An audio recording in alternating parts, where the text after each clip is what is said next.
Welcome to the paragraph institute. आज आप लोगों के लिए लेकर आए हैं जीआईसी प्रोक्ता एलटी ग्रेड के लिए। ये हमारा तीसरा लेक्चर होगा।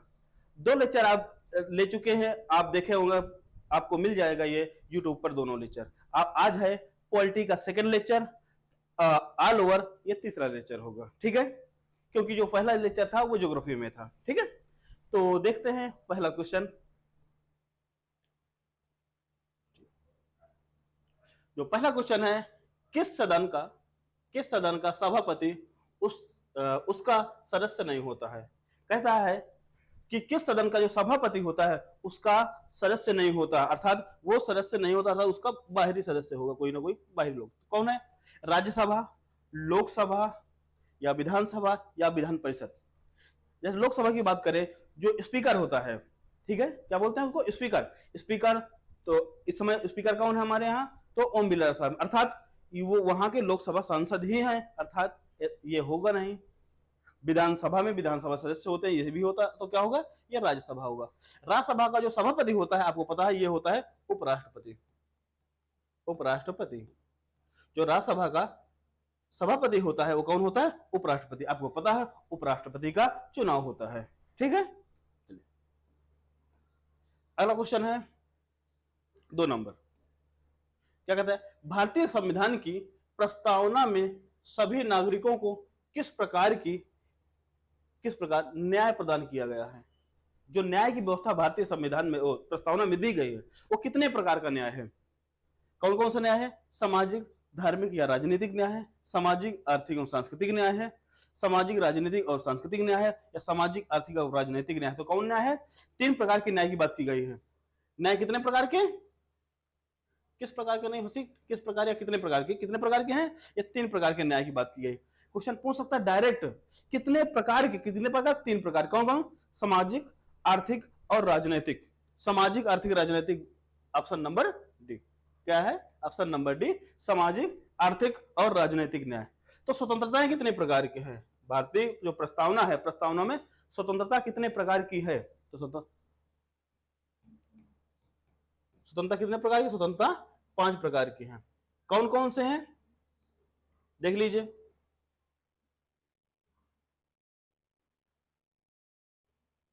विचार, अभिव्यक्ति,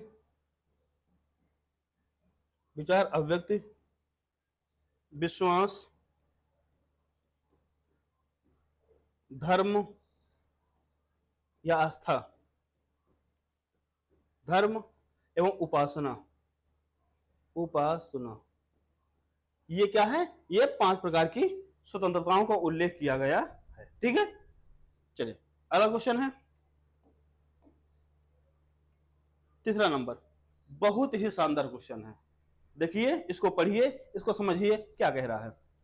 कह रहा है कि संविधान की प्रस्तावना के संबंध में निम्नलिखित कथनों पर क्या करना है? विचार करना है।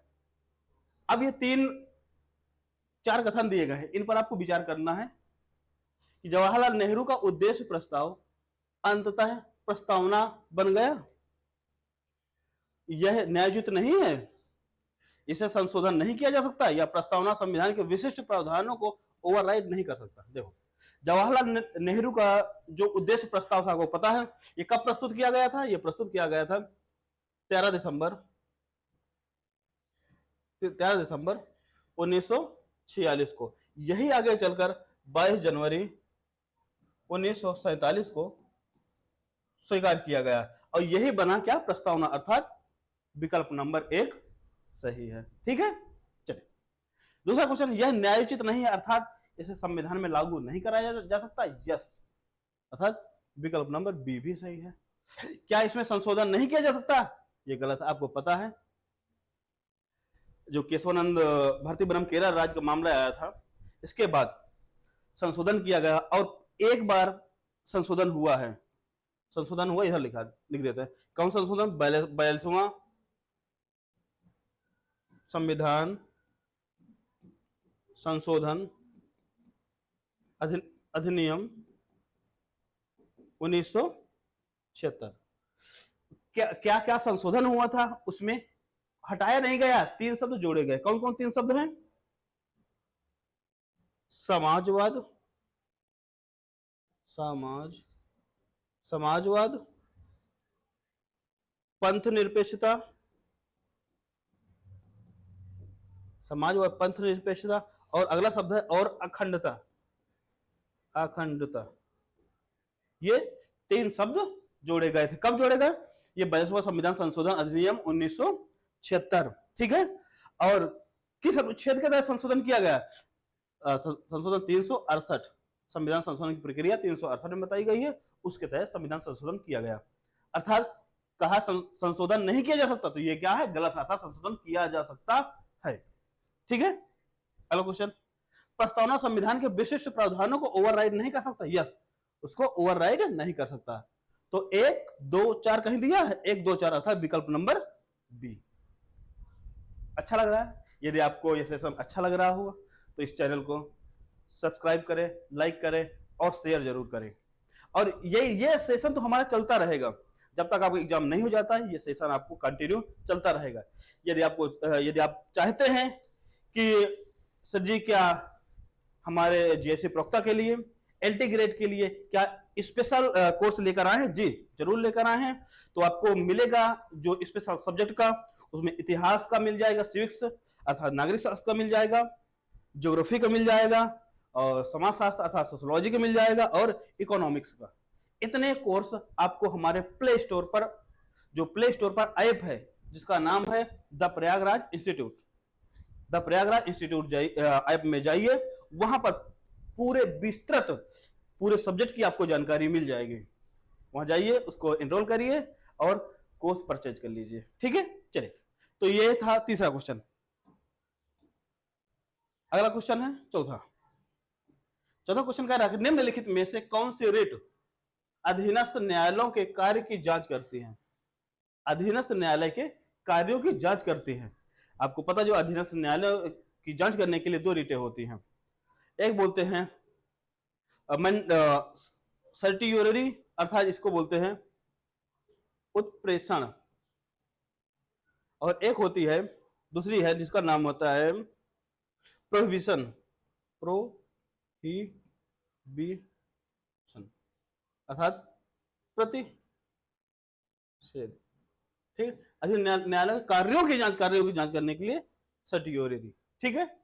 और हिंदी में उत्प्रेषण, कोवरंटो या मैंडमस को हिंदी में क्या बोलते हैं? बताइए, इसको हिंदी जरूरी है, इसको आपको याद करना पड़ेगा। मैंडमस को बोलते हैं परमादेश। परमादेश कब जारी किया जाता है? जब कोई सरकारी अधिकारी, सार्वजनिक अधिकारी जो सार्वजनिक कार्य न कर रहा हो अच्छे तरीके, ठीक है। हम इस कार्य पर आपको सशरीर उपस्थित होना होता है, जिसको बोलते हैं बंदी प्रत्यक्षीकरण। बंदी प्रत्यक्षीकरण इसको बोलते हैं सशरीर उपस्थित होना, ठीक है।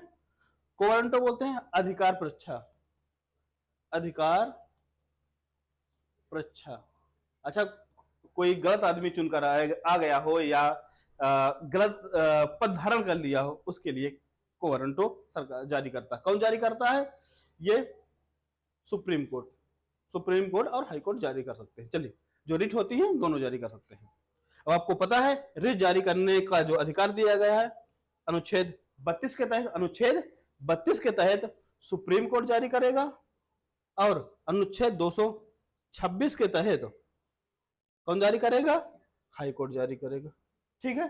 और सुप्रीम कोर्ट केवल फंडामेंटल राइट पर, अनुच्छेद 32 के तहत केवल मूल अधिकारों के हनन पर जारी करेगा रिट, और हाई कोर्ट फंडामेंटल राइट के अलावा भी अन्य मामलों पर भी जारी कर सकता है। अर्थात रिट जारी करने का दायरा हाई कोर्ट का बड़ा है, किससे? सुप्रीम कोर्ट से, ठीक है। क्योंकि ये केवल फंडामेंटल प्लस अन्य मामलों में भी जारी कर सकता है। क्वेश्चन यहां आपको फंसाया जा सकता है, ठीक है। चलिए, अगला क्वेश्चन है 5वां नंबर। निम्न में से कौन राज्य सरकार का कानूनी सलाहकार है? राज्य सरकार का कानूनी सलाहकार कौन है? तो कौन है? महाधिवक्ता। महाधिवक्ता किस आर्टिकल में है? आर्टिकल 165। और महान्यायवादी ये राज्य सरकार का नहीं, ये केंद्र सरकार का कानूनी सलाहकार होता है। केंद्र सरकार का कानूनी सलाहकार होता है कौन? महान्यायवादी। आर्टिकल 76। कोई दिक्कत? चलिए, तो आते हैं अगले क्वेश्चन पर। क्वेश्चन नंबर 6 बहुत जरूरी। भारत में राष्ट्रीय पंचायती राज दिवस कब मनाया जाता है? पंचायती राज दिवस कब मनाया जाता है? तो आपको पता पर जो पंचायतों के लिए कौन कौन संविधान संशोधन हुए ये तो पता होना चाहिए, तो आपको बता दे रहे हैं। एक संविधान संशोधन हुआ 73वां संविधान संशोधन, एक दूसरा हुआ 74वां संविधान संशोधन। ठीक है, दोनों कब हुए? 1992 में। ये ग्राम पंचायत के लिए थे, पंचायत, ठीक, पंचायत के लिए था क्या, टोली पंचायत के लिए पंचायत, ठीक है, वो भी ग्राम पंचायत के लिए, ठीक है। और ये था नगर पालिका के लिए, नगर पालिका, या कह सकते नगर पालिका ना कहकर नगर पंचायत के लिए, ठीक है। ये ग्राम पंचायत के लिए था, ये नगर पंचायत के लिए, ठीक है। और जब ये 73वां संविधान संशोधन लागू कब किया गया? ये लागू हुआ 24 अप्रैल 1993। 24 अप्रैल 1993 को लागू किया गया, और इसी वजह से 24 अप्रैल को ही हम पंचायती राज दिवस मनाते हैं। Option D is right. ठीक है, समझ में आ रहा है ना, बहुत बेहतरीन तरीके से, गुड। यदि आपको अच्छी तरीके से समझ में आ रहा है ना तो कमेंट जरूर करके जाइए, ठीक है। चलिए, इससे मेन बात ये होती है हमारा भी मूल्यांकन होता रहता कि हम अच्छा पढ़ा रहे हैं या नहीं पढ़ा रहे हैं, ठीक है। चलिए, तो इसी तरह मैं आपको एक जानकारी और दे रहा हूं। हम लोग जल्द ही बैच लेने वाले हैं यूपी टेट। जो लोग आप लोग बीएड धारक हैं, जिनको टेट देना है, उनके लिए हम यूपी टेट के लिए एक बैच लेकर आए, वो निःशुल्क बैच लेकर आएंगे। और जो आपके संपर्क में हैं उनको जरूर सूचित करिए। और इसके साथ साथ हम ग्रुप डी का भी, रेलवे ग्रुप डी का भी बैच लाने वाले हैं, वो भी निःशुल्क। ये दोनों बैच हम निःशुल्क लाने वाले हैं। तो जितने लोग हों उनको आप बताइए जरूर ये बात, ठीक है। ये निःशुल्क मिलने वाला सभी कोर्स आपको, जो 2 कोर्स हैं अर्थात यूपी टेट और ग्रुप डी का बैच हम निःशुल्क लाने वाले हैं, ठीक है।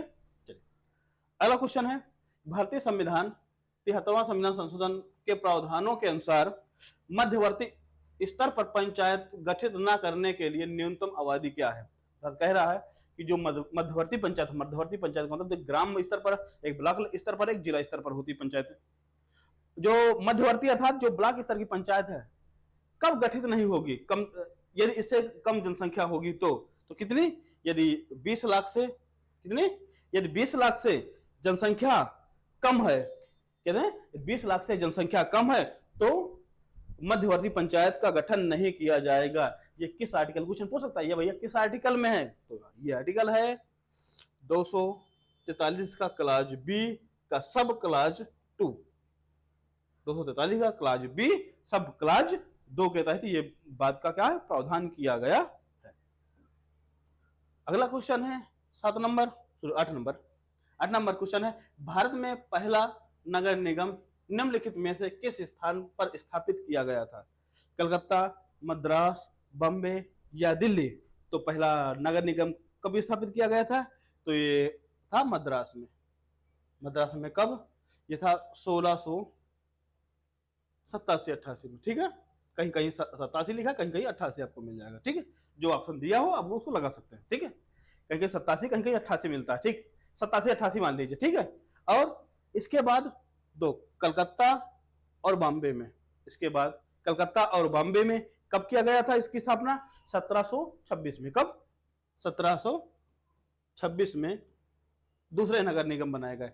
पहला नगर निगम मद्रास, दूसरा जो अब चेन्नई है, ठीक है। अब दूसरा वाला कलकत्ता और बॉम्बे, 1726। अगला है 9वां नंबर। 9वां नंबर क्या कह रहा है? निम्नलिखित में से कौन सा युग्म सही सुमेलित नहीं है? राज्य विधानसभा के सदस्य, ठीक है, राज्य दिया है, विधानसभा के सदस्य दिए हैं, न्यूनतम सदस्य मतलब कितने सदस्य हो सकते हैं। चलिए, तो मणिपुर में 62 लिया है, गोवा में 40, यूपी में 403, उत्तराखंड में 70। उत्तराखंड में आपको पता है 70 सदस्य हैं। उत्तर प्रदेश में ये तो आपको पता ही है, सबसे बड़ी विधानसभा है और सबसे ज्यादा सदस्य भी हैं, और जनसंख्या भी नंबर 1 पर हम लोग, तो इसलिए जनसंख्या भी हमारी ज्यादा होगी, 403 सही है। गोवा में 40 सही है, जो न्यूनतम 60 होना चाहिए, न्यूनतम कितना 60 होना चाहिए। लेकिन हाँ, कुछ राज्य अपवाद हैं जो 60 से कम भी है। वो राज्य अपवाद में गोवा भी आता है, ठीक है, सिक्किम भी आता है। चलिए, तो मणिपुर में कितने हैं? मणिपुर में 62 नहीं, कितने हैं? मणिपुर में 60 है। अब पूछा है युग्म सही नहीं है, तो कौन सही नहीं? ए नंबर सही, अर्थात विकल्प ए नंबर ही इज राइट होगा। चलिए, अगला क्वेश्चन कह रहा है 10वां नंबर, संसद के सदस्यों की अयोग्यता से संबंधित विवादों का निर्णय कौन करता है? जो संसद हैं, जो सदस्य हैं, ये कोई विवाद आ गया तो उसका निर्णय कौन करेगा? तो कौन करता है? जो निर्वाचन आयोग होता है, उसकी सलाह पर कौन का करेगा? राष्ट्रपति करेगा। ठीक है, यही लिखा है ना। चलिए, गुड। ऑप्शन कहीं दिख रहा? देखो, राष्ट्रपति भी दिया है, संबंधित सदन भी निर्वाचन आयोग दिया है, तो क्या क्या होगा? निर्वाचन आयोग की परामर्श से कौन करेगा? ये राष्ट्रपति। ठीक है, चलिए अगला क्वेश्चन है, निर्वाचन आयुक्त को कौन हटा सकता है? निर्वाचन आयुक्त को कौन हटा सकता है? एकदम सिंपल क्वेश्चन है। यदि कोई अन्य निर्वाचन, मुख्य निर्वाचन आयुक्त ना हो, अन्य निर्वाचन आयुक्त की यहाँ बात की गई है, वो कौन? जो मुख्य निर्वाचन आयुक्त है की सलाह पर कौन हटा सकता है? राष्ट्रपति। कहीं ऑप्शन है? गुड। मुख्य निर्वाचन आयुक्त की सिफारिश पर कौन हटा सकता है? राष्ट्रपति हटा सकता है। ठीक है, और लेकिन जो ये मुख्य निर्वाचन आयुक्त क्या क्या हो, सलाह क्या होती है? बाध्यकारी होती है। ठीक है, सलाह क्या होती है? बाध्यकारी होती है, चाहे सदस्यों वाले मामले में हो चाहे ये मामले में। ठीक है, उनको हटाना पड़ेगा। अगला अगला क्वेश्चन है, दिनेश गोस्वामी समिति। देखो, समितियों से क्वेश्चन तो अधिकतर आते, एक दो थे, आ ही जाते। जो समितियों से क्वेश्चन आते हैं वो तो आ ही जाते हैं। तो दिनेश गोस्वामी समिति किस संबंधी कब आई थी? पहले यही जान लेते हैं ना। जो दिनेश गोस्वामी समिति कब आई थी? यही थी 1990 में। कब आई? 1990 में आई। किसके लिए है? ये निर्वाचन सुधार संबंधी थी। निर्वाचन सुधार, भैया किसके सुधार करना था? इसमें जो मतदाता सूची थी, ठीक है, अब मतदान की जो प्रक्रिया थी, मतदान की प्रक्रिया थी, मतदान की प्रक्रिया थी, और जो राष्ट्रीय दल होते हैं, जो दल होते हैं ना, दलों के पंजीकरण से, दलों के पंजीकरण के संबंधित सुधार था। किसमें?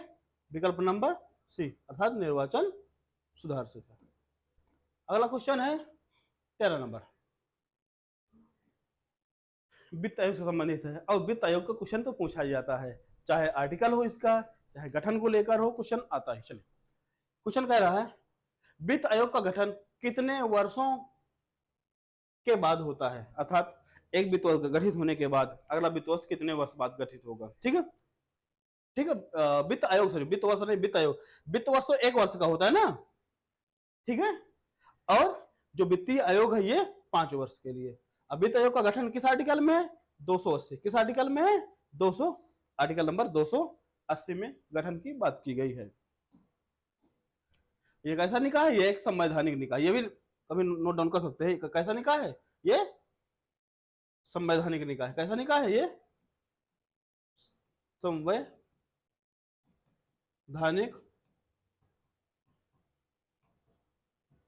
निकाय है। ऐसा निकाय है, एक संवैधानिक निकाय है। चलिए, अगला क्वेश्चन 14 नंबर कह रहा है, राज्य वित्त आयोग है, ये देखो जो अभी बताए वही क्वेश्चन आ गया। क्वेश्चन नंबर 14, अब पूछ लिया कैसा निकाय है, अभी बताया ना, जो वित्त आयोग होता है, वित्त आयोग को कैसा निकाय होता है? संवैधानिक निकाय है। कैसा निकाय है? संवैधानिक निकाय है। कहीं लिखा संवैधानिक निकाय है। सर जी आप तो बता दिए वित्त आयोग केंद्र वाला 280 में, ये वाला राज्य वाला किसमें है? धैर्य रखिए, बता रहे हैं। ये है 243 आई में, 243 आई में इसका प्रावधान किया गया है। ठीक, चलिए 15 नंबर, ये यूपी संबंधित है। उत्तर प्रदेश में विधानमंडल के 2 सदनों का अस्तित्व किस वर्ष आया? ठीक, किस वर्ष आया? तो कब आया? एकदम सरल क्वेश्चन है। ये 1 अप्रैल 1937। कब आया? 1 अप्रैल 1937 लिख सकते हैं। 1 अप्रैल 1937। अगला क्वेश्चन है, वार्षिक बजट संविधान के किस अनुच्छेद में रखा गया है?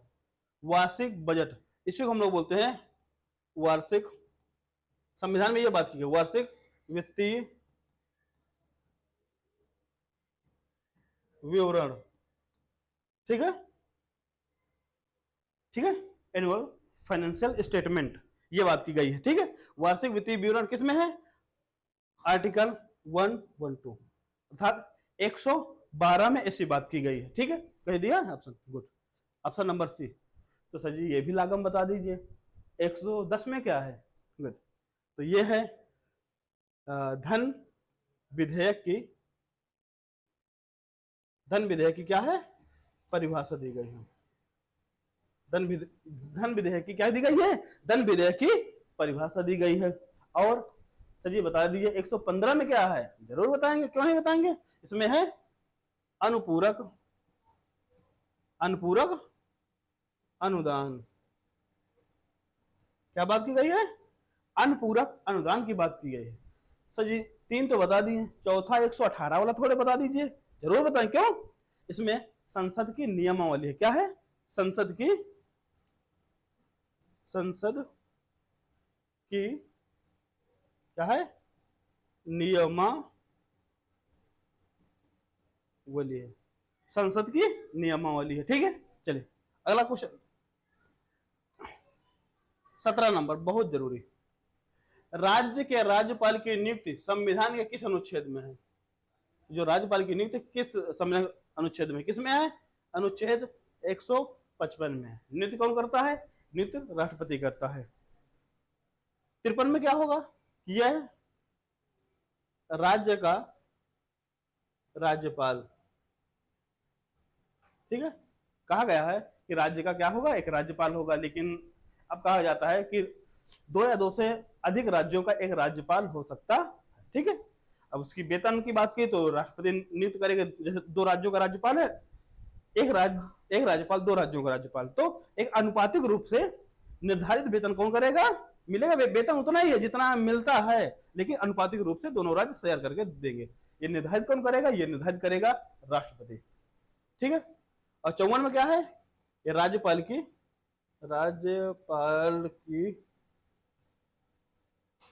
कार्यकारी शक्ति है, राज्यपाल की कार्यकारी शक्ति है। और 56 में क्या है? राज्यपाल की क्या है? ये राज्यपाल क्या है? ये राज्यपाल की पदावधि है। ठीक है, चलिए अगला क्वेश्चन है 18 नंबर। जब एक ही व्यक्ति 2 या अधिक राज्यों का राज्यपाल नियुक्त किया जाता है तो राज्यपाल को देय वेतन और भत्ते होंगे। जस्ट अभी मैं बताकर वही बात निकला हूं, एक क्वेश्चन पूछ लिया गया। तो क्या है? राष्ट्रपति द्वारा आदेश से राज्यों के बीच ऐसे अनुपात में वितरित किए जाएंगे। इसमें ज्यादा एक्सप्लेन करने की जरूरत नहीं है, क्योंकि मैं इससे पहले आपको एक्सप्लेन कर ही दिया हूं अगले वाले क्वेश्चन। चलिए अगला क्वेश्चन है 19 नंबर, बहुत ही महत्वपूर्ण क्वेश्चन। कह रहा है कि राज्यपाल द्वारा जारी अध्यादेश को अनिवार्य रूप से किसकी मंजूरी प्राप्त करनी चाहिए? तो आपको ये पता, ये तो मंजूरी किसकी प्राप्त करने से पता ही चल जाएगा ना, ये तो अभी पता होना चाहिए किस आर्टिकल में है कि राज्यपाल अध्यादेश जारी कर सकता है। तो आर्टिकल कौन है? राज्यपाल के अध्यादेश जारी करने की शक्ति किसमें? अनुच्छेद 213, आर्टिकल 213। राज्यपाल बता दीजिए सर जी, राष्ट्रपति भी बता दीजिए जी। यस, राष्ट्रपति किस आर्टिकल में जारी कर सकता है अध्यादेश? आर्टिकल 123, अर्थात 123। और इसी 23 को थोड़ा बीच वाला पहले कर दीजिए, पहले वाला बीच में कर दीजिए, वही बन जाएगा राज्यपाल। ठीक है, चलिए किसकी मंजूरी? यह राज्य विधान सभा की मंजूरी जरूरी होती है। अगला क्वेश्चन है 20 नंबर। सर्वोच्च न्यायालय का न्यायाधीश अपना पद त्याग पत्र किसको लिखकर दे सकता है? जो अपना त्याग पत्र है सर्वोच्च न्यायालय किसको देगा? आपको पता है किसको देता है? ये राष्ट्रपति को देता है। किसको देता है? ये राष्ट्रपति को देगा। किसको देगा? ये राष्ट्रपति को देगा। सर जी ये बता दीजिए किस आर्टिकल के तहत देगा? किस आर्टिकल के तहत देगा? ये देगा आर्टिकल है 124 का क्लास 2 सब क्लास ए, 124 का क्लास 2 सब क्लास ए के तहत ऐसा प्रावधान किया गया है। चलिए अगला क्वेश्चन है 21 नंबर, भारत में न्यायिक समीक्षा की शक्ति का उपयोग कौन करता है? न्यायिक समीक्षा कौन करता है? अच्छा जुडिशियल रिव्यू बोलते हैं, कौन करता है? आपको पता है इसमें सुप्रीम कोर्ट और हाई कोर्ट दोनों रिव्यू कर सकते हैं। कहीं दिया है? यस, सर्वोच्च न्यायालय के साथ साथ उच्च न्यायालय भी। B number is right. अगला क्वेश्चन है 22 नंबर, कहता है जब सर्वोच्च न्यायालय किसी व्यक्ति या संस्था को अपना कर्तव्य निभाने के लिए रिट जारी करता है तो इसे क्या कहा जाता है? अभी हमने देखा पिछले क्वेश्चन में मैंने डिस्कस किया और वही बात यहां आ गई। ऑप्शन वही दिए हैं, सर्टियोरी अर्थात उत्प्रेषण, जिसमें कहा जाता है कि जो न्यायालय है वो अधीनस्थ न्यायालयों की जांच करेगा। इसमें मैंडमस में अर्थात परमादेश मैंने बात किया क्या कहे, जो व्यक्ति या संस्था है, जो सार्वजनिक संस्था है, जो अपना कार्य सही से नहीं कर रहे हैं तो उसे परमादेश अर्थात मैंडमस जारी किया जा सकता है। ठीक है, बी नंबर। और सबके बारे में मैं बता ही चुका हूं पिछले क्वेश्चन में। अगला क्वेश्चन 23, हाँ ये कथन और कारण का आयोग का फेवरेट टॉपिक होता है, कथन और कारण बनाने का। और आपका एग्जाम आयोग ही करा रहा, अर्थात यूपीपीएससी आयोग करा रहा, तो उसके पैटर्न में चलना जरूरी है। ठीक है, चलिए कहा गया है, पहला कथन है भारत के संविधान का अनुच्छेद 30 अल्पसंख्यक शब्द को परिभाषित नहीं करता है। देखना पड़ेगा परिभाषित करता है या नहीं करता है। अगला क्वेश्चन है संविधान केवल भाषाई और धार्मिक अल्पसंख्यकों को मान्यता देता है। तो आपको पता है 30 की बात की अल्पसंख्यक शब्द को कहीं परिभाषित नहीं किया गया है। ठीक है, और जो अल्पसंख्यक की बात आती है तो अपने यहाँ केवल दो ही प्रकार के अल्पसंख्यक पाए जाते हैं, एक है तो धार्मिक, दूसरे हैं भाषाई अल्पसंख्यक। किन किन की बात की गई है? एक है धार्मिक और भाषाई, और अल्पसंख्यक कौन हो ऐसी बात अल्पसंख्यक को परिभाषित नहीं किया गया, केवल ये कहा गया कि ये धार्मिक अल्पसंख्यक कौन होंगे और ये कौन होंगे। ठीक है, तो पहला क्वेश्चन ये सही। फिर अगला है संविधान केवल भाषाई और धार्मिक अल्पसंख्यकों को मान्यता देता है। यस, मान्यता देता है। तो क्या इसकी व्याख्या कर रहा है? आपको लग रहा है व्याख्या नहीं कर रहा, दोनों सत्य हैं लेकिन उसकी व्याख्या नहीं कर रहा। ठीक है, अगला क्वेश्चन है भारतीय संविधान का उद्देश्य निम्न में से किसमें परिलक्षित होता है?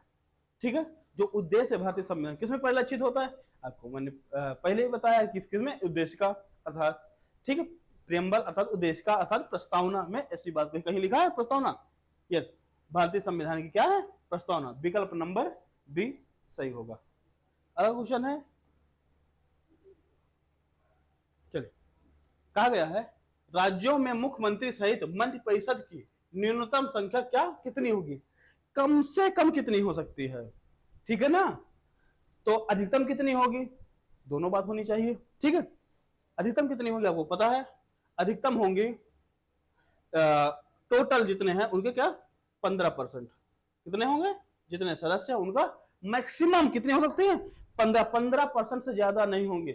सर जी 15% से ज्यादा तो ना होंगे, लेकिन किस आर्टिकल में ऐसी बात कही गई तो बता रहे हैं। ये आर्टिकल है 164 का क्लास 1A, 164 के क्लास 1 में ए में बात ये कही है। और न्यूनतम संख्या 15% तो होगी, लेकिन न्यूनतम संख्या 12 से कम भी नहीं होगी। क्या 12 से कम भी नहीं होगी? कहीं दिखा है 12? यस, ठीक है। चलिए ये थे आज के टॉप 25 पॉलिटी का सेशन रहा। ठीक है, ये सेशन कैसा लगा? आप लोग हमारे चैनल को लाइक, सब्सक्राइब और शेयर जरूर करिए। यदि आप स्पेशल किसी कोर्स के लिए एनरोल होना चाहते हैं तो गूगल प्ले स्टोर पर जाइए, हमारा ऐप है द प्रयागराज इंस्टीट्यूट नाम से, उसको सर्च करिए, देखिए और इनरोल करिए, और जो आप जिस क्राइटेरिया के आप हैं उस कोर्स को परचेज करिए। तब तक मिलते हैं किसी नेक्स्ट वीडियो में, तब तक के लिए नमस्कार, धन्यवाद।